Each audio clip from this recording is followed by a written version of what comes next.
Anka ala tanu kabara sebeke kabare kada andaba alaye kasali chaya ala kiraka yasa ana hera soro kiyama shokere kaere baraya ikramu kadanani. A'ouzou billahi minash shaitani rajim, bismillahir rahmanir rahim. Chers téléspectateurs, assalamu alaikum wa rahmatullahi wa barakatuh. Vous nous suivez depuis la MTA Africa et vous regardez en ce moment le programme de Ciel Nouveau. Aujourd'hui, nous parlerons de la question des idoles de notre époque. Hier, les hommes ont taillé des bois, taillé des pierres pour les adorer. Adorer le soleil, adorer les fleuves, adorer des animaux tels que les serpents. Aujourd'hui, qui sont les idoles de notre époque? La réponse est tout de suite avec nos invités, missionnaire Abdraman Ouattara et M. Chérif Mamadou, Caïd du district d'Abidjan.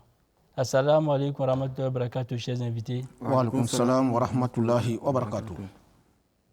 Soyez les bienvenus sur ce plateau. Tout a été dit. On a remarqué qu'hier et aujourd'hui, nous sommes dans deux époques différentes, où les choses se déroulent aussi différemment. Alors, je vais commencer tout de suite avec M. Chérif Mamadou. On attend des gens dire « celui-là est mon idole ». Jusqu'où faut-il s'arrêter? A'ouzou billahi minash shaitanir rajim, bismillahir rahmanir rahim. Merci Frère Djabi. Il faut dire que le concept même d'idole, c'est un concept qui, à travers les âges, il a toujours été évoqué.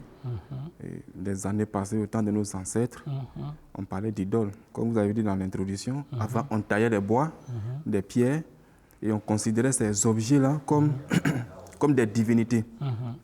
Mais aujourd'hui, c'est vrai, on ne voit pas, on ne voit pas des objets, les gens ne vont pas avec en notre temps, on ne voit pas des gens aller encore dans les grottes, même s'il y en a, mais le pourcentage est très faible, aller dans les grottes pour adorer Dieu. Le sujet même le dit, les idoles de notre époque. Voilà. Quelles sont les idoles de notre époque? Voilà. J'ai envie de vous poser la question. Oui. Ces hommes, qu'est-ce qu'ils attendaient? Oui, en adorant des pierres, des divinités, ces objets étaient considérés comme la divinité elle-même. D'accord. Oui, c'était le Dieu. Voilà, ces objets étaient considérés ou parfois comme un intermédiaire. Voilà, pour pouvoir communiquer, comme les Arabes le disaient, pour pouvoir communiquer avec le Tout-Puissant, voilà, il faut un intermédiaire.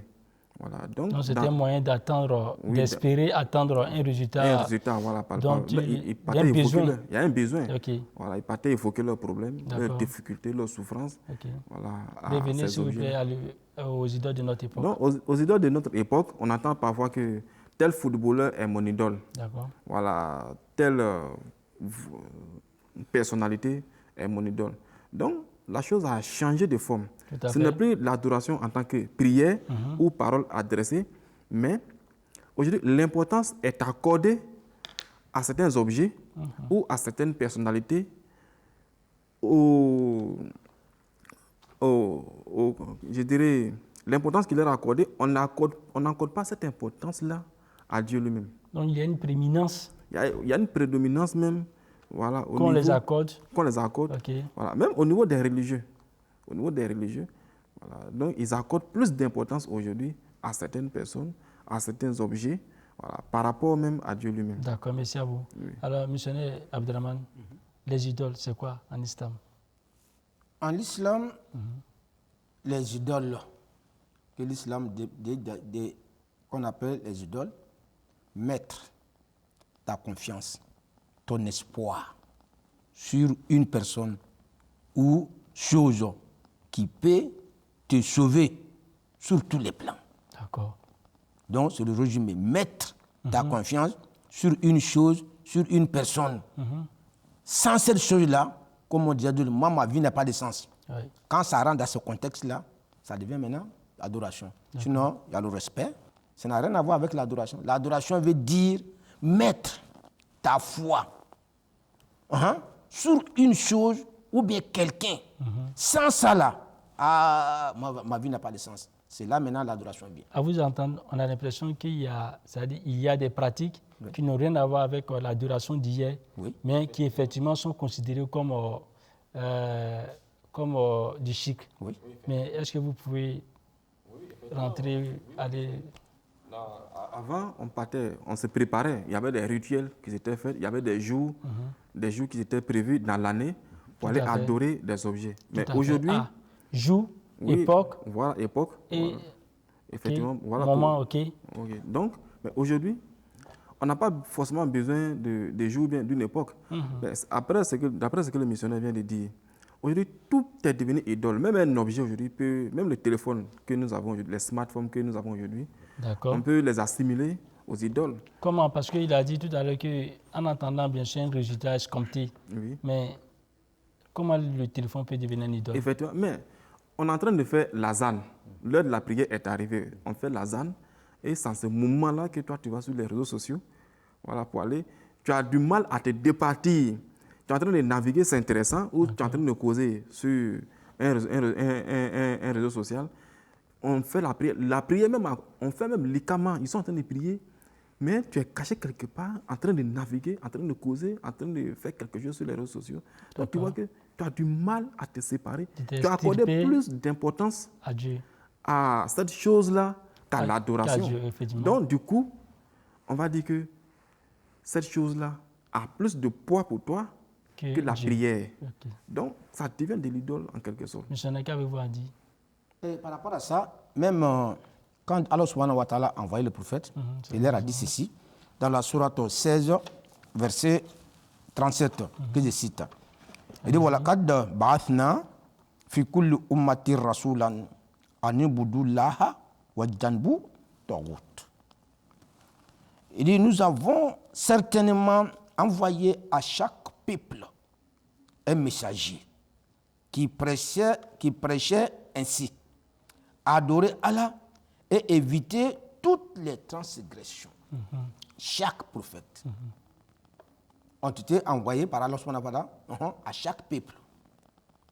Donc, les enseignements que les prophètes ont donnés à l'humanité n'est autre que d'adorer un Dieu unique, d'éviter toutes sortes d'autres adorations. Ne mettez pas votre confiance sur autre chose qu'Allah subhanahu wa ta'ala.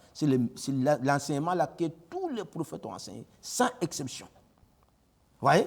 Donc pour eux, même ceux même qui adorent les fétiches là, ils savent pourquoi ils adorent.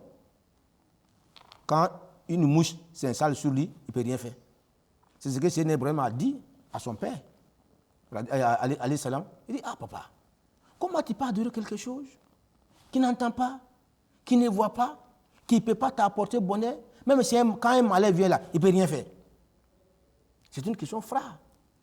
Le père a regardé son fils. Bon, naturellement, les papas n'acceptent pas sur le champ une vérité d'un fils. Mais lui-même, il sait que son fils a dit la vérité. Ibrahim, si tu ne te tues pas là, je vais te faire la fête. Bon, d'accord, accorde-moi un répit. Donc, il a reculé, il a réfléchi. Il sait que ce que son fils a dit. Comment tu peux adorer quelque chose qui n'entend pas, qui ne peut pas t'apporter bonheur? Mais il a vu que c'est la vérité. Mais comment accepter? C'est le problème. Voilà pourquoi ici, il dit quoi? Allah subhanahu wa ta'ala dit, Allah lillahi dinu khalis. Walladhina takhadhu min dunihi awliya. Ma na'buduhum illa liyuqarribuna ila Allahi zulfa. Il dit, ceux qui adorent autre chose, pour eux c'est un raccourci. Ceux qui adorent autre chose, que ce soit les montagnes, que je reviens de dire, les eaux, les montagnes, les étoiles, etc., etc. Pour eux, c'est un raccourci. Ils savent qu'il y a un Dieu unique qui existe. Mais comment il faut l'atteindre? C'est comme ça, c'est commencé. Quand quelqu'un voit le soleil, il dit que c'est le soleil, d'autres c'est les montagnes, d'autres disent que c'est de l'eau, etc. Donc pour eux, c'est raccourci. Dieu dit que mais Allah est d'une khalis. Donc toutes les adorations sont destinées à un Dieu unique. Donc c'est un moyen pour eux. Ceux qui savent que les fétiches là, ça, il ne peut rien faire. Il ne peut rien faire. Voilà pourquoi Dieu dit qu'ils sont morts, ils ne sont pas vivants. C'est ceux que les gens adorent en dehors de Dieu. Ils ne peuvent pas créer, eux-mêmes sont créés. ils sont morts, non en vie. Ceux qu'on les adore là, ça, que ce soit les hommes, que ce soit les objets, tout ce que vous adorez en dehors de Dieu, Dieu dit qu'ils ne peuvent rien créer. Et même, ils ont été créés. Par qui? Par Dieu. Ils sont morts. Dieu dit qu'ils ne sont pas vivants. Pourquoi un vivant peut adorer un mort? C'est ce que le Coran dit. Faible en fait les deux. Le chercher et la chercher. Le féticheur et puis le fétiche lui-même. Qui peut aider qui? Donc c'est Dieu seul qui peut résoudre nos problèmes. Ok, M. Tout à l'heure, en revenant sur la question de l'idolâtrie en tant que pratique, vous avez dit espérer que quelque chose va vous rapporter quelque chose et peut être considéré comme une idolâtrie. Oui. En quel sens? Est-ce que c'est parce que ça partage un attribut de Dieu? Oui. Par exemple, Dieu nous dit de fuir l'abomination des idoles. D'accord. Et de fuir également toute parole mensongère. Donc, en quoi la parole mensongère peut devenir une idole? Parce que moi, je crois bien, j'ai un problème. Quand je vais mentir à M. Djabi, je pourrais avoir 50 millions et 50 000 francs. Mais si je viens directement à M. Djabi, vraiment, ma femme est malade, donne-moi 50 000 francs. Il va dire qu'il est pénalement. Mais quand je vais mentir, je pourrais avoir. Donc, moi, mon idole, là, c'est le mensonge. D'accord. Parce que je crois, dans le mensonge, je peux avoir telle chose. Vous voyez? Donc, si ça rentre dans ce contexte-là, c'est un problème. D'autres, bon, tu dois dire quelqu'un, il est content. Il dit, mon ami, il y a quoi? Mon fils a eu le bac. C'est l'espoir de la famille. Toi, ton espoir, ce n'est pas Dieu. Hein? Ton espoir, c'est ton fils qui a eu le bac. On a eu le bac, c'est terminé. C'est le début d'un commencement. Lorsque vous mettez ça dans votre tête, c'est l'espoir. Malheureusement, Djabi, cet enfant-là, si quelque chose le touche, vous allez voir le vieux, son papa va tomber malade. Effectivement. Parce qu'il a mis tout son espoir sur ça. Ce dernier. Donc voici comment le mensonge émettre sa confiance à une chose ou bien à un être humain peut devenir idole dans ce sens-là. Voilà pourquoi l'islam nous défend. On peut aimer certaines choses, mais il ne faut pas devenir l'esclave de ces choses-là. Il ne faut pas devenir esclave de l'argent, esclave du pouvoir, esclave du mensonge. Quand tu es devenu esclave de quelqu'un, tu ne peux plus. Voilà. Donc, dans ce contexte-là, ça rentre carrément dans l'idolâtrie, comme le frère Chérif vient de dire. Monsieur, donc l'argent peut être considéré comme il n'y a pas plus d'idole que l'argent. Ok, s'il a été dévalorisé, c'est-à-dire si on n'a pas humanisé les échanges, si on n'a pas humanisé en fait l'argent, l'argent doit servir à faire ceci et non courir derrière l'argent pour qu'on soit esclave de l'argent. C'est ça. Là, on rentre dans le contexte de l'idolâtrie. Effectivement, pour ajouter, faire un additif à ce que le missionnaire a dit, c'est-à-dire parfois on se retrouve dans l'idolâtrie sans même le savoir. Le savoir, effectivement. On pense que l'idolâtrie, c'est seulement l'adoration d'un objet ou bien des statues. Mais on a des pratiques qui nous échappent parfois, ou si on ne fait pas attention, on adore sans même savoir que nous sommes en train d'adorer. Voilà. Donc, on voit que tout ce que nous avons aujourd'hui nous attire, tout est attrayant. Voilà, la modernité des objets qu'on fabrique, tout attire aujourd'hui. Donc, c'est d'être un homme averti, c'est d'être un homme analytique, c'est d'être beaucoup analytique dans tout ce que nous allons faire. Ne nous laissons pas, dans l'oubliette. Pardon. Ne nous laissons pas. Nous devons être très analytiques dans tout ce que nous faisons. Voilà. Parce que les objets aujourd'hui ont un réel pouvoir sur la vie des hommes. Effectivement. On n'a rien à pouvoir sur la vie des hommes. Du jour au lendemain, les choses évoluent très rapidement. Donc, si nous ne mettons pas la religion devant, on va se retrouver hors de la religion, pensant qu'on est dans la religion. Tout à fait. Voilà. M. Chérif l'a dit, et vous l'avez aussi dit préalablement, cette histoire d'idole est méticuleuse, très méticuleuse. Est-ce que vous, à votre niveau, vous insistez, vous montrez que les idoles de notre époque, c'est ceci, c'est cela? Parce qu'il faut vraiment insister. Parce que le prophète Mohammed sallallahu alayhi wa sallam, c'est bien l'idolâtrie qu'il a combattue. Ce n'est pas lui seul, M. Djabi. Tous les prophètes ont combattu l'idolâtrie. Ils ont enseigné l'unicité d'Allah subhanahu wa ta'ala.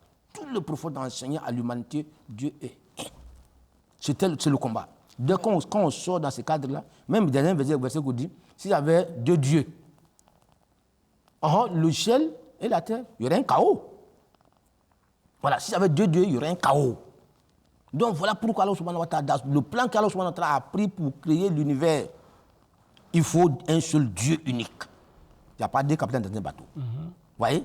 Voilà pourquoi ici Allah subhanahu wa ta'ala dit وَمَنْ يَدْعُوا مَعَ اللَّهِ إِلَٰهًا آخَرَ لَا بُرْهَانَ لَهُ. Celui qui cherche, celui qui adore autre chose en dehors de Dieu ne prospère jamais. Ça ne peut pas avoir des bénéfices dans tout ce que tu es en train de faire. Mais quand tu adores Dieu, tu as des bénéfices. Mais lorsque vous adorez autre chose, c'est le contraire.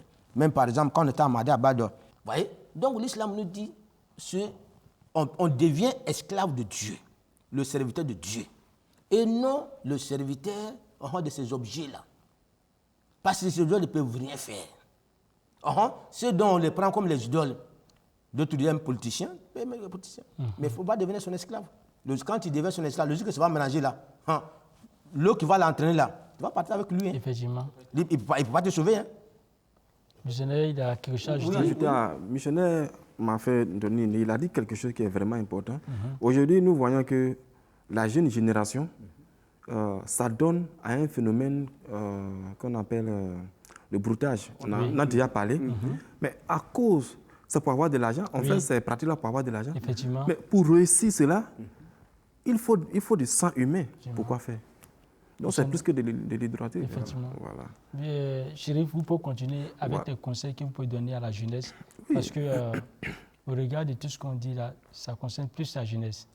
Broutage, vous avez dit qu'il peut amener à l'hydrothérapie, le phénomène des high-tech, tout ça. C'est ça. Effectivement, ce que je peux dire, il faut travailler pour avoir, il faut travailler. Si tu veux avoir ta vie honnêtement, il faut travailler dur. Tout ce qui vient facilement, va aussi facilement, mais tout ce qui vient par le travail, à travers les difficultés, dure éternellement.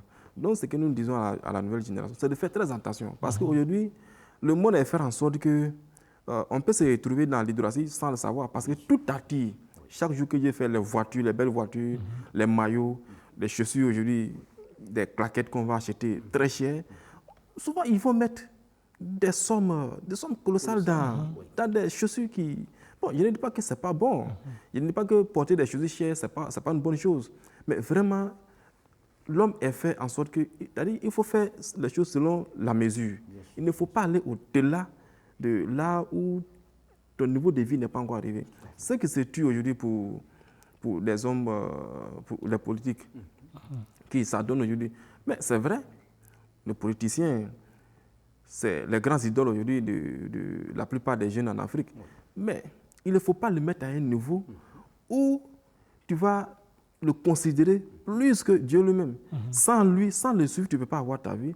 C'est lui qui va te donner du travail. Il faut aujourd'hui faire la politique pour avoir du travail. Aujourd'hui, c'est la nouvelle tendance en Afrique aujourd'hui. Pour avoir de l'argent, il faut faire la politique.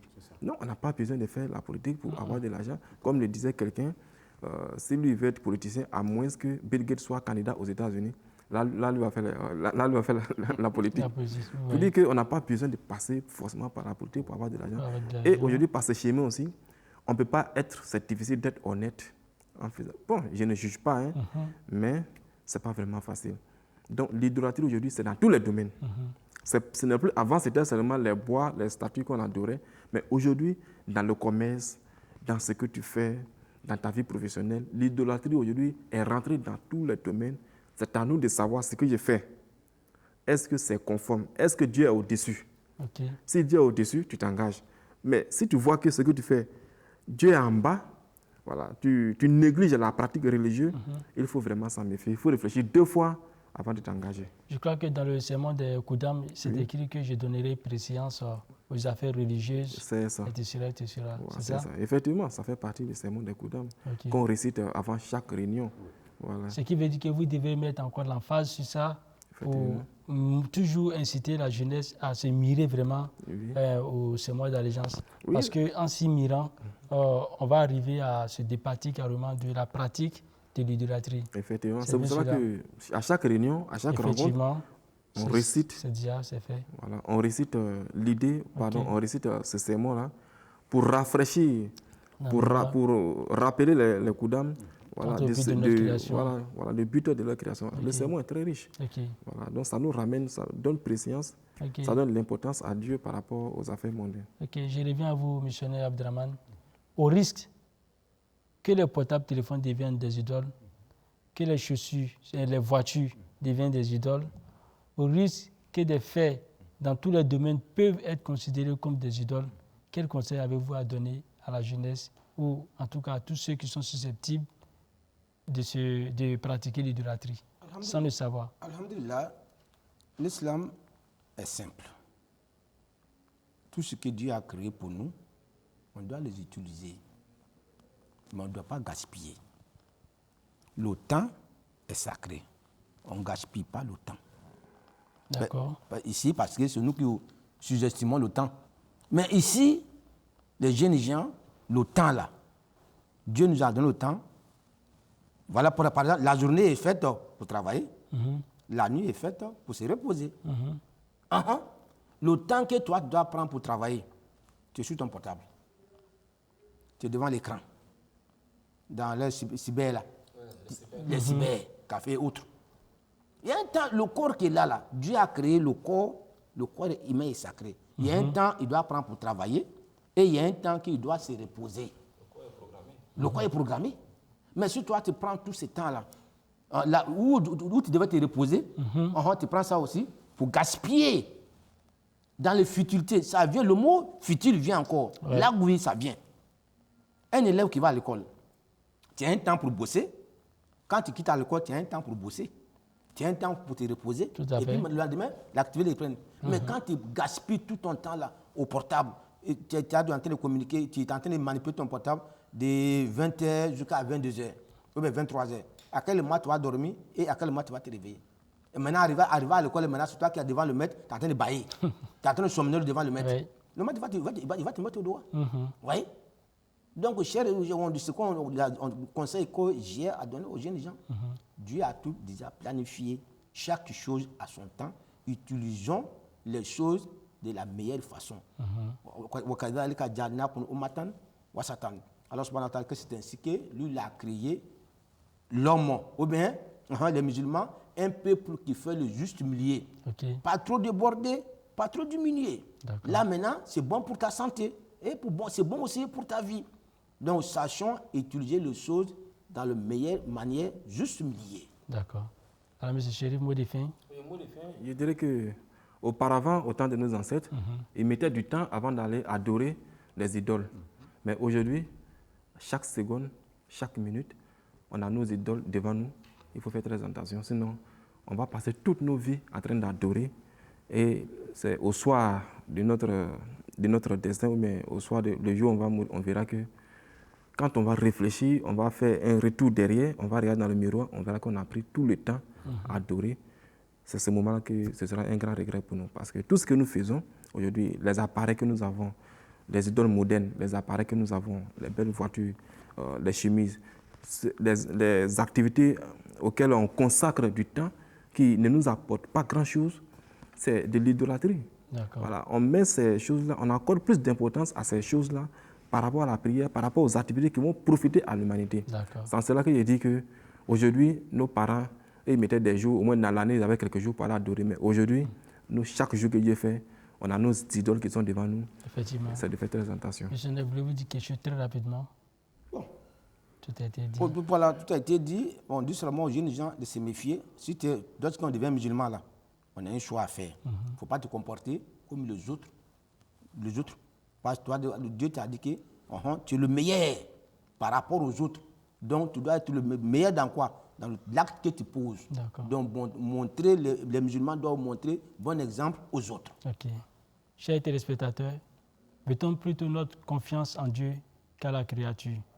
Car en Dieu, il est le dispensateur absolu, il est le donateur absolu. Jeunesse, faisons attention à ce que nous faisons, car l'idolâtrie est près de nous comme nos amis. Sur ce, merci d'être venu sur le plateau. Merci. Assalamu alaikum wa rahmatullahi wa barakatuh, chers téléspectateurs. للخير البرايا إكرامه كدناني شكر خير البرايا إكرامه كدناني أنك آلة كبار سبك كبار كدا أندب علي كسالي جايا على تيركا يا سانا هيرا سوروكي ياما شكر خير البرايا